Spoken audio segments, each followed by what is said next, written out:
Hey everybody, it's Jason Blaha here. Once again, it is time for a dynamic effort squat and deadlift day. So we started off with one set of reverse hypers. This is something I've started to do more and more. I know Louis Simmons did it. I normally am not a warm-up guy. I don't really like to warm up. I like to just jump into lifting, start with a couple light sets and go straight to my heavy stuff. But in this case, it does make some sense to do that. So I tend to do some upper back before I bench.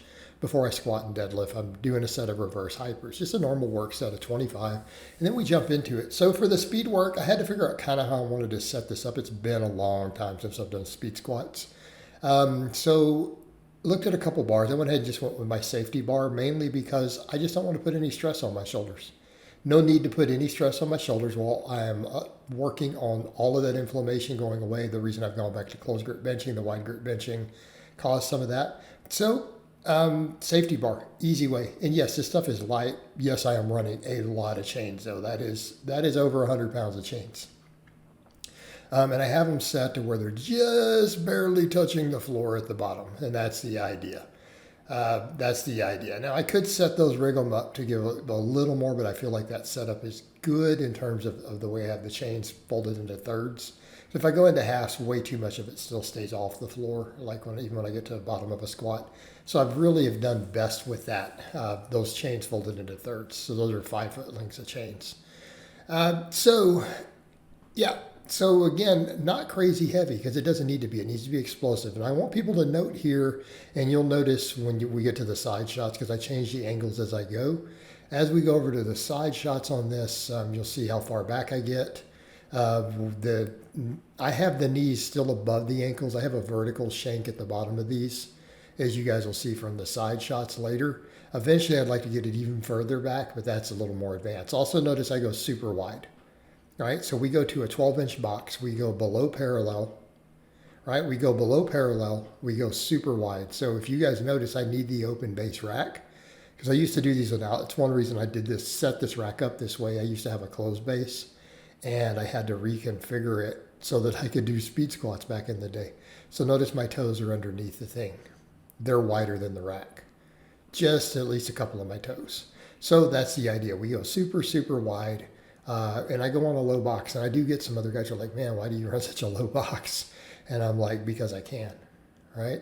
Because we can. And I get a lot out of that. So even with this lightweight stuff, that low box really, really gives me a lot of carryover running that 12-inch box. Okay, that gives me great carryover to my normal back squat. And that's the whole idea. And yes, on a box squat, we are generally going to go wider than we would on a normal back squat. And that's okay. Because what are we doing? We're building hip extension. We're building power. We're not doing this to build our quads. Is it going to build some quads? Yes, of course. Speed work will make you bigger. I'm going to do belt squats. I'm going to do leg extensions. I'm going to do all that stuff for the quad development. So I can go with a narrower stance there and just go deep, deep, deep. And whatever I need to do.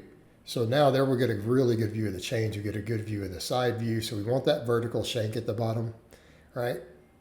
So this will give us a much better idea. So this shows you exactly what we're doing. Exactly what we're doing. And you guys also saw the shot in there, the quad shot.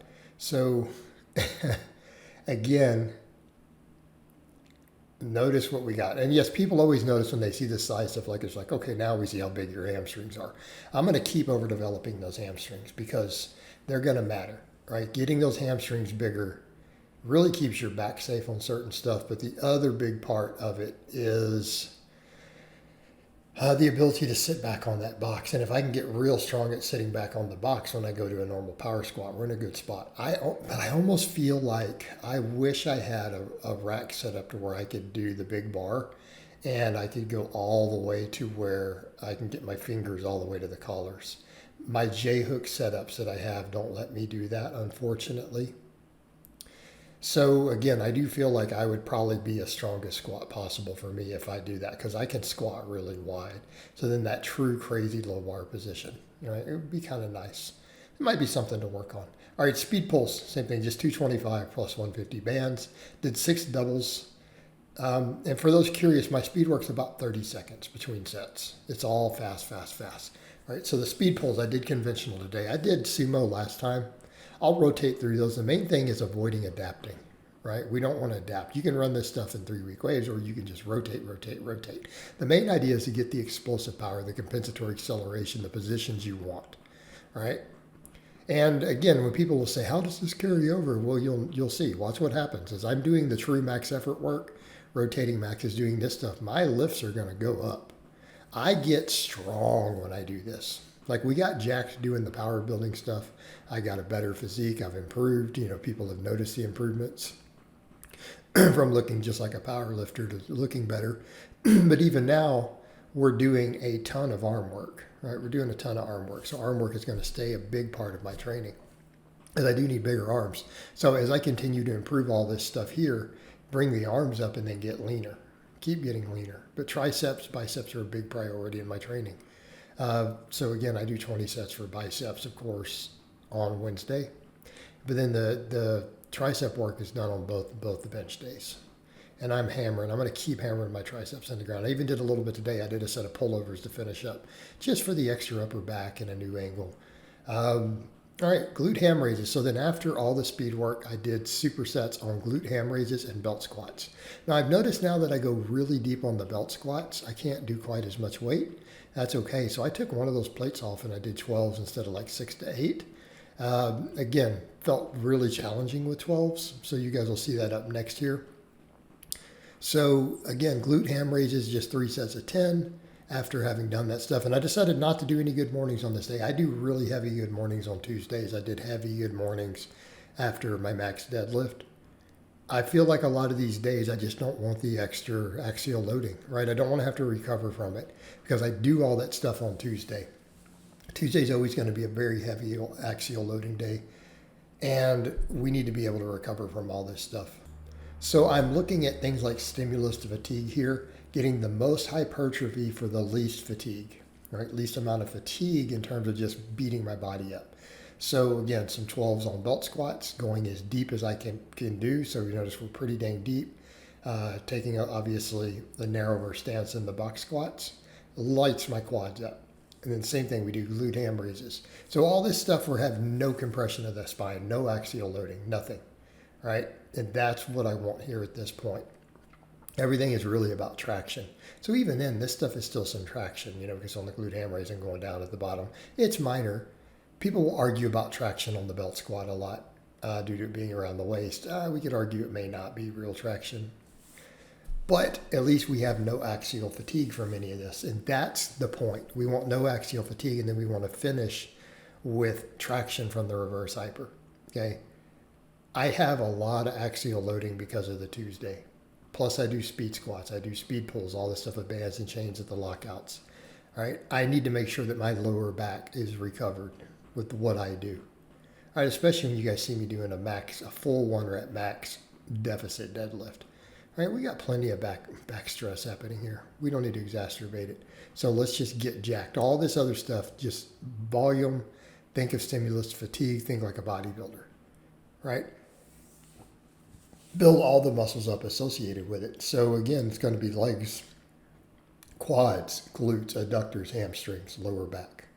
Name of the game. And that's what we're seeing. Like, this is full lower body development. These 2 exercises right here, supersetted, work everything. They both work glutes. But here we have quads, adductors, glutes. The glute ham raise, hamstrings, glutes, to some extent adductors. But all this stuff also got worked on the speed work, didn't it? Right? The entire lower body got hit with the dynamic effort. Now we come through with sets of 10 to 12. We do the same thing, right? Sets of 10 to 12 on bodybuilding type work. These are still compound movements, right? So we're still doing some big movements here. Okay, we're still doing some big movements, but these are easy to recover from. So now we come behind it and we get bigger. Like, this is a solid hypertrophy day. Like, we're going to grow from this. I will gain muscle from this day. And that's the idea.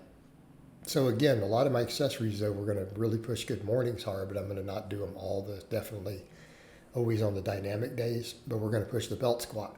We're going to push glute ham raises. We're going to push reverse hypers. But good mornings will be a big part of that. And then always upper back work. Upper back, upper back, upper back, middle back.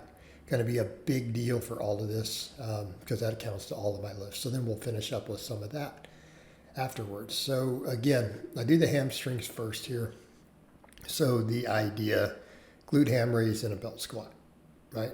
Glute ham raise and a belt squat. So again, building the whole lower body. So these two exercises alone will build the whole lower body. I would argue the speed work probably will, just not as quad dominant, but we're still getting conventional deadlifts, and even our deadlifts still work quads. Don't let anyone tell you they don't get any stimulus. They do. Again, people get too dogmatic with their silliness, right? But again, we want to get thick, thick, thick, thick, thick. And then for the next set of supersets, incline dumbbell extensions, right? And 12 reps is about all I can get on these. These are starting to get easier. I feel almost like I can start getting more reps. The first time I did these, I got 12, 12, 10. Then I've been getting 12, and now I got 12 again, but I kind of feel like, could I squeeze out a couple more reps? Probably. So we're seeing some progress here. These are getting easier. And it re-sparks all that bicep stuff, right? Because I hit the biceps really hard on Wednesday and leave them alone, but I have all this different pulling throughout the week too. So here's the idea. We superset this with reverse hypers. Now we're getting into higher reps. Those are 12s or reverse hypers. I'm doing 25s. And of course, I did one set at the start, so we do 3 more here. Gives me 4 total sets. Okay, 4 total sets of these.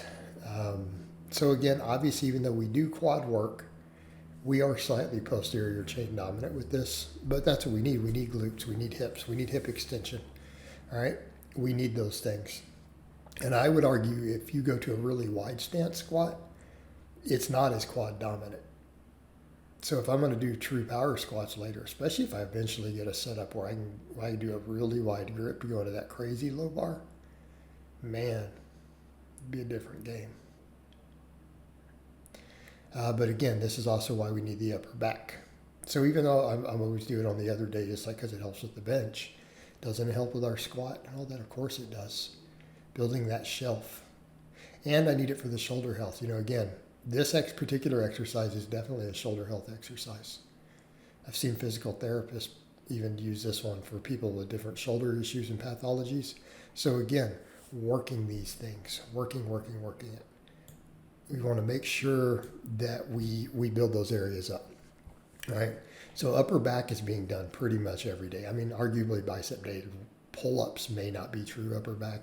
They're definitely middle back dominant, but it still contributes, right? So throughout the week, I do the different upper back exercises, weighted pull-ups, seal rows, those 45-degree incline rows, right? So we're hitting 3 different angles also.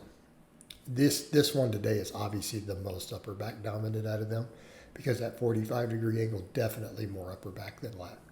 Whereas in the pull-up is more lat than upper back. And then we get over like the seal row where we're perfectly 90 degrees. It's a nice even mix. But again, what do we mean upper back? We mean the entire trapezius, upper, middle, lower trap, rhomboids, posterior deltoids. Okay. Anything that works the posterior delt works the side delt also. I'm starting to think I don't need to do any side delt work, not necessary. Also, of course, here we can still see that my triceps need to get bigger, which we're probably doing more tricep volume than anything else I do. Then, of course, we do the one set of reverse hypers here, the final set. And then I finished up. I'm like, you know what? I feel good, but I want to make sure I get a pullover in. Let's hit those areas again, which was almost a mistake. Keeping in mind, guys, I did weighted dips yesterday, heavy sets of weighted dips for 10s, and then I did 10 sets of band press downs after speed benching with chains. All right, my triceps were shot. So when I did these today, I squeezed out a 30 rep set with a 55-pound plate on pullovers. My triceps were cramping. As I'm walking towards the camera, I don't know if you can see the pain in my face. My triceps were cramping so hard I had to bend my arms. I couldn't risk locking my arms, and I had to sit there and stretch them out before I could even go pick up the plate to put it back up. So a little bit of maybe a little bit too much, but I'm going to have 2 days for it to recover. We're not going to train on the weekend, so hopefully my triceps will fully recover. They haven't cramped again since then, but it was intense, especially that long head. So my triceps are being just worked into the ground, so hopefully they'll recover. I'm in good enough shape. Think they will. So again, finish up with these pullovers. Why? Because I'm like, well, not only hit the chest and triceps that we need, but it's an upper back exercise, and upper back matters for the squat. So I came in and did it, just the one set, and it's all I could handle. I'm like, yep, we are done for not just the day, we are done for the week. I am done lifting. We're not touching anything till max effort bench on Monday. So hopefully we'll hit something good. We'll see that strength going up over the next couple weeks because of all the work I'm doing. So I hope it's been informative, and I'll talk to you guys and gals next time.